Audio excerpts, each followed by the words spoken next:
Hi Ariel, this is Renee. As I promised you, I wanted to make sure that in addition to Deborah's response from a legal point of view, I wanted to add my particular 2 cents in with this particular case because I had spent a number of years being a manufacturer. I've sold worldwide. I've sold to Oprah. I did some custom work for the stage production, the Broadway production of Phantom of the Opera. Sold in pretty much every country around the globe. So I wanted to respond to this from a business point of view only. As I was reading what you sent in, and we're just going to call the artist that wrote in, the designer, we're going to call her Shirley, just so there's a name. So the one thing that I have to stress is that you have to know your industry. I was actually in the custom note cards and gift line, and before I put myself out there after writing my business plan, I went and did, I think, a 2-day seminar of sorts on the industry itself. Read up on trade publications, find out how industry, what the standards are. I've worked with distributors. My distributor was out of Germany, and she covered Germany, Switzerland, Australia, and a few other places. And she wanted samples. And because it just wasn't one or two, she needed samples for maybe 100 different reps. I charged her for samples. Normally, if I'm just giving samples to a sales rep, I don't charge them for samples, but she needed so many, I charged them from samples. I've also been a manufacturer's rep for several states, have attended a lot of the New York and D.C. and some of the regional trade shows and gift shows, and you have to know the industry. I cannot stress that enough. It is nothing for me to send a sample to someone and request it back. If I don't get it back by this time, you can state the terms. Then I'm going to be sending you an invoice. The best way to handle that is you talk to them. You give them a little bit of time, and then you say, I'm going to send a call tag for it. A call tag is a prepaid label. You contact UPS and say, I need to get my package back from ABC Company. You're going to ship it UPS so that you can then recall it UPS. You're going to pay UPS. They're going to take a label. All they have to do is close that up, tape it up, box it. UPS will bring the label, put your label on there, and send it back to you. And so there's no loss. This is the cost of doing business. By trade and education, my degree is in marketing and is in accounting. I have a master's degree from Drexel University in architectural design, and I'm about to, in about 4 days, embark on my Ph.D. in business and marketing.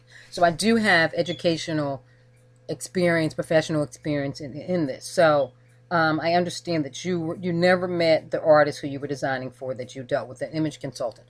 That's very common. I never once talked to Oprah, but I dealt with her assistant. They took some of my off-the-rack lines. At some point, they called me back and said, oh, no, we want to add to that order. Okay, well, that's a new minimum. You need to fulfill my new minimum. You can't add to that. That's already gone in production. You can't change that. So you can add to it. So they added to it. At some point, they said we want to add more. Okay, I charged the first time we went back and forth because at some point they called me and said, we're not crazy about the font. And if you know anything about printing or just from working on the computer, you have all these different fonts, the particular character, the letters. So they said, can you send us something else? I went to my printer and I had some samples, sent those. They said, do you want our FedEx number? No, I'm trying to be a big girl in business. I have a UPS account, I'll send it. Well, by the sixth time they asked me to send samples, because we were sending samples back and forth, I said, you know what, Cheryl, because that was her assistant's name, I'll take your UPS account number. She said, okay, no problem, let me get it for you. So at that point, I've put out enough money. I've done the courtesy thing. Let me get your FedEx number. And it was no offense taken. So it's okay to say that. I will take your FedEx number. So this is a really funny story, well, to me, because we went back and forth. I'm talking to my printer. Right, so he's giving me, we're sending these samples back and forth, and I am just ready to pull my hair out strand by strand. So this was back in early 80s, and living single was in its second year. I'm probably dating myself something awful here. And the TV's muted, But I'm looking at the font that's going across the screen. I'm going, oh my God, that's my font. It's a specialized font. That's my font. So all of a sudden I get this wonderful idea. They've not liked anything I've sent to them. They don't know what they want because I've sent from A to Z. My printer's working because if he works with me and we get the Oprah account, everybody makes out good. So I call Oprah's people and go, oh my God, have I got the font for you? Mind you, this is my original font. Didn't tell them that. Really? Renee, this sounds good. Are you guys familiar with Living Single?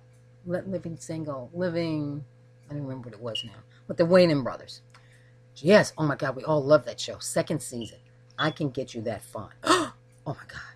Send it to them. I sent it to them FedEx. And they were like, oh my God, why did you send this before? This is exactly what we're looking for. This is perfect. We'll take this one. That was my original font.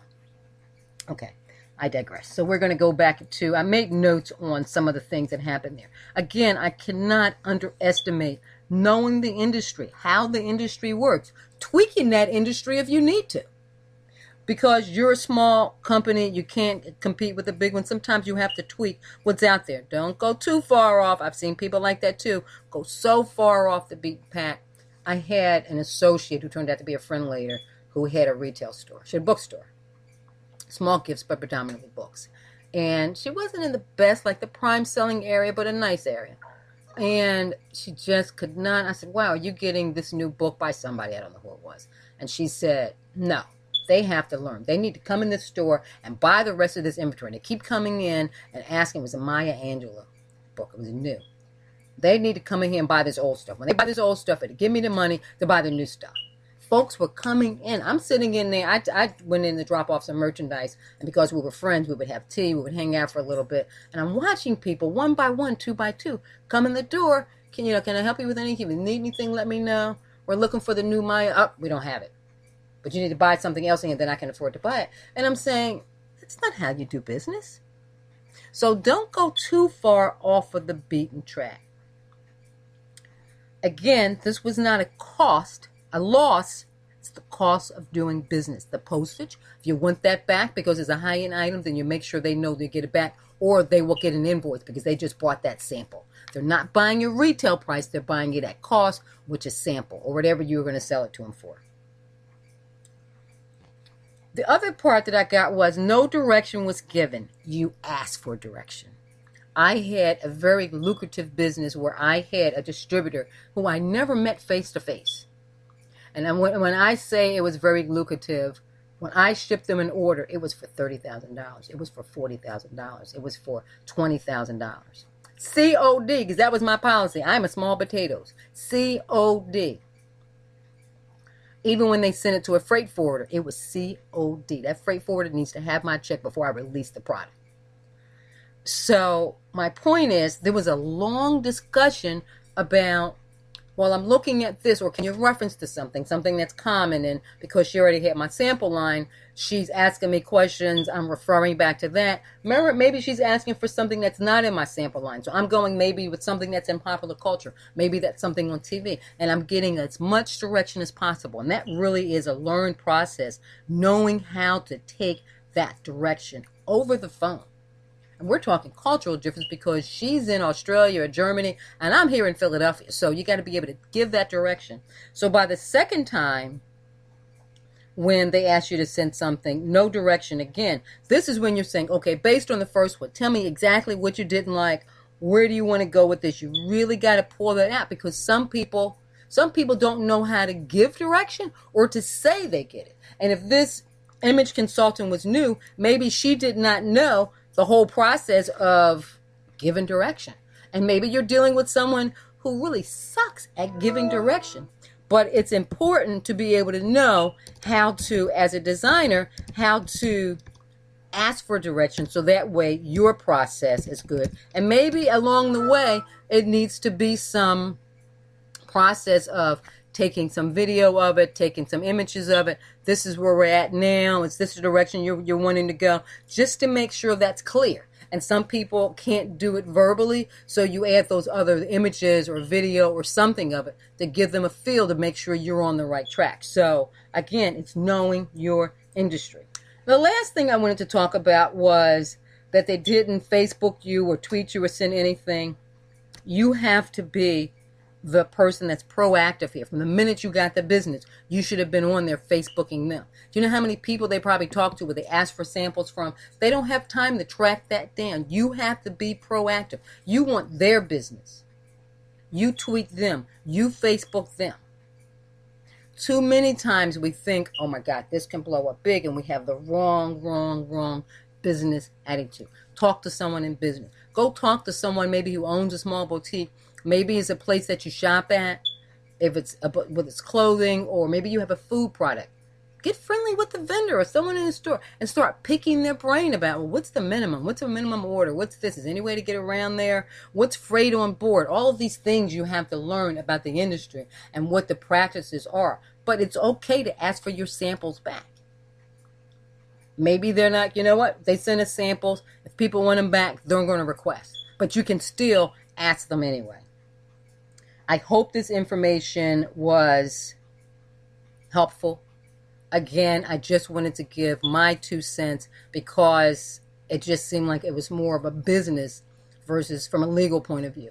Debra will be giving a separate response as far as any kind of legal recourse that's there, whether there's any legal issues there, and she'll respond to that. But it seemed like 95 or 96 or 98% of this was business practices. It doesn't hurt to take a little community class or a class at a community college. A lot of folks who get into different industries don't have business experience, so it really helps to talk to someone who has that business experience. And the second step is make sure you find out how that industry works. You can probably find without even having to buy a book. I remember this was, again, back in the early 80s, but it was finding books about the industry that I was going on and reading them. Now I'm sure you can find tons of information free and online. Have a great day. Much success in your business. Learn your industry.